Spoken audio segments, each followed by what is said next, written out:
来关心中度风台，天图的海上风台警报，即马已经发布啊。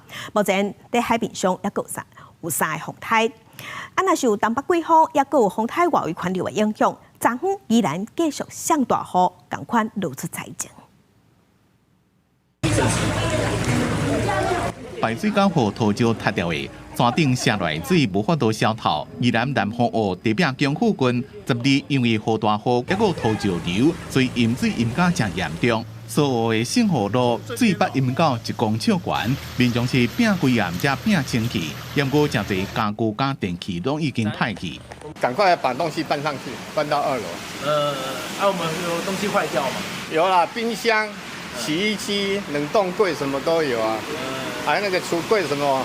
也都有一些损失。公所统计，这边雨大雨，所有电初步估计受灾户900户，数量也搁伫咧统计。受到东北季风加接近风台外围环流影响，依然落大雨，也是第一遍11个同时4个风台。不排除在经过东南方海面北上的过程，暴风圈有碰触到陆地的可能，所以不排除发布路警哦。那所以如果发布的时间的话，也会比较偏向在明天的下半天哦。因为天图风台路线无确定性真大，气象署讲风台换过来时阵，拜5会影响花东甲恒春半岛，拜6雨对南平山高北平，影响北部宜兰花莲。台风很小，然后在没有公办效应的这种状况之下的话，风雨大概会很集中在东南部这个区域。那预计大概礼拜6的上午，它其实就已经开始要远离了哦，所以说。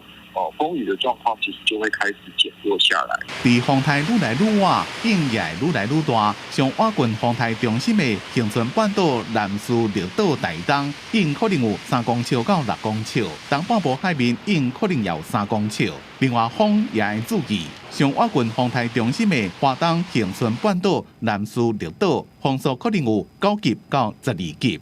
记者综合报道。